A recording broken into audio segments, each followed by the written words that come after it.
Hey guys, it's Nathan here from Team Pandasaurus, and we have our pre-production copy of Minerva that we're really excited to show off to you today.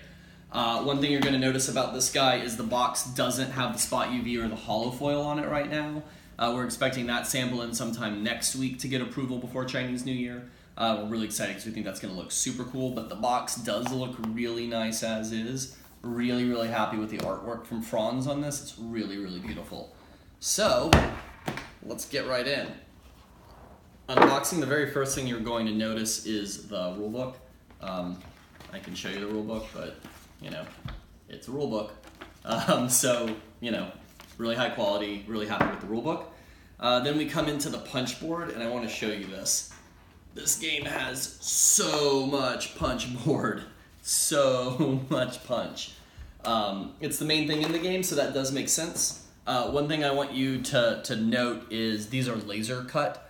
They're not punched out the way a production copy would be, so on top of my hands smelling really good and having black soot on them from the laser burning things, it's not quite as clean of cuts as you're going to see in your copy, but it's just done to set the mold so that they can make sure that we're cutting it the right way. So here we have our round markers, our end of round markers, a couple of temples up here, turn order markers, and a couple of residential buildings at the bottom.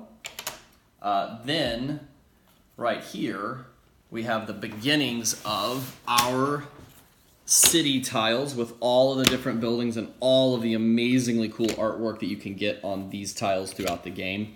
Really happy with how these came out. And you'll notice here the round markers that end around have the same backs as these guys, so they're indistinguishable when they're in the draw pile. So you never quite know when the end of a round is coming. They get seated in there a little bit like Epidemic cards do in Pandemic. So you're not really sure when they're going to come out during the game to end a round, so you can't perfectly math out the end of the round, but really happy with the way that these came out. Here are our cultural tile bonuses and a couple of player aids. The military or glory tile bonuses, a little bit more cultural bonuses, and 2 more player aids.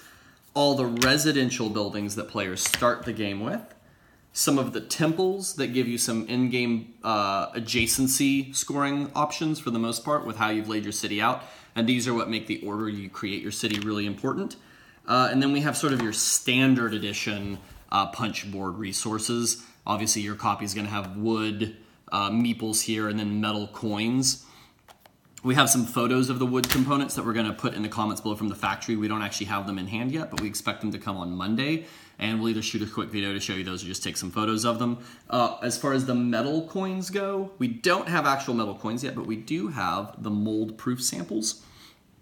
This is only one-sided right now, and it's not the right color because this is just being utilized to create the mold. You can also probably see how black and sooty my fingers are from laser cutting right now, sorry. But it gives you an idea of how much detail came out in this guy. Really happy with him.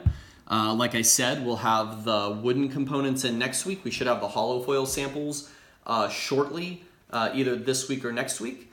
And then that's pretty much everything that comes in Minerva. So thanks so much for your patience. We should be hitting, this should start up production in the next day or so for all the printed components. And then all the other stuff, the wood, the metal, and the box, we should start production on those shortly. And have them on the boat sometime after Chinese New Year and on their way to y'all. So thank you so much for backing the game. Thank you so much for your patience. We're super excited about this game. It came out beautifully.